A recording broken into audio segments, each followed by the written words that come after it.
নরসিংদী জেলা বেলাব থানা লক্ষ্মীপুর গ্রামের সফল কৃষক মোহাম্মদ জালাল উদ্দিন ৪০ বছরের অধিক সময় ধরে কৃষি কাজ করেও তিনি পড়াশোনা করেছেন পঞ্চম শ্রেণী পর্যন্ত। কৃষি কাজ করে তিনি বেশ সফল। বৃদ্ধ বয়সেও তিনি নিজের জমিতে একের পর এক ফসল আবাদ করে যাচ্ছেন। এতে তার ভাগ্যের পরিবর্তন হচ্ছে। তিনি একজন সফল কৃষক, এমনটাই দাবি তার। তিনি বলেন, ৫০ বছরের কৃষিকাজের অভিজ্ঞতা বর্ণনা দিয়ে তিনি আরও বললেন, মাঝে মধ্যে ঝড় বৃষ্টি হওয়ার কারণে ফসল নষ্ট হলেও তিনি তখনও হাল ছাড়েননি। নতুন উপায়ে নতুন কৌশলে ফসল আবাদ করেছেন। বুলা মাটি ও আবহাওয়া কৃষির জন্য বেশ উপযোগী বলে মনে করেন এই সফল কৃষক। জালাল উদ্দিন নিজের জমি আবাদ করেন, এজন্য কোনো কাজের লোক নিতে হয়নি। প্রয়োজনে ছেলেদেরকে সাথে নিয়ে কৃষিকাজ করে থাকেন। কৃষক জালাল বলেন, কৃষিকাজ করে আয় হচ্ছে বললেই ঠিকঠাক মতো সংসার চলছে, সন্তানদের ভরণ পোষণ চলছে, নিজের বেশ কিছু টাকা জমা আছে। সংসারের খরচ ব্যয় করেও তিনি প্রতি মৌসুমে ৫০ থেকে ৬০ হাজার টাকা জমা রাখতে পারেন।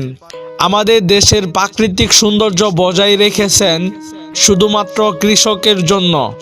কেননা এই কৃষক খেয়ে না খেয়ে কৃষিকাজে লেগে থাকেন এবং আমাদের অনেকভাবে উপকার করে থাকেন। কৃষকের অবদান সম্পর্কে চিন্তা এবং অনুভূতি আমাদের সকলের প্রহর রাখা উচিত। কৃষকের অবদান সম্পর্কে চিন্তা এবং অনুভূতি আমাদের নেই বললেই চলে। কেননা যদি আমাদের চিন্তা ভাবনা থাকতো তাহলে এই কৃষকরা এত কষ্টে দিন পার করতে হতো না।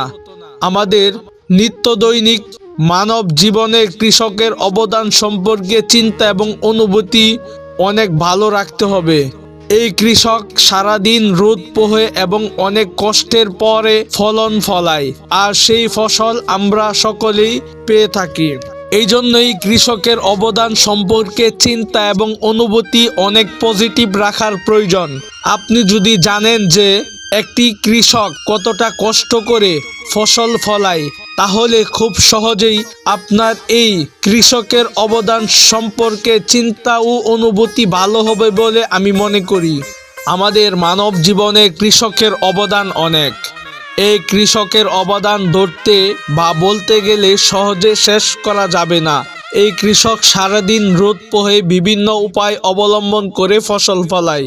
এই পুরো বিশ্বের যত মানুষ রয়েছে তারা সকলের কৃষকের কাছে ঋণী হয়ে থাকবে বলে মনে করি। কেননা এই কৃষক রোদ বৃষ্টি অপেক্ষা করে বিভিন্ন কলা কৌশল অবলম্বন করে ফসল ফলায়, আর সেই ফসল পুরো বিশ্বের সকল মানুষ খেয়ে জীবন নির্বাহ করে থাকেন।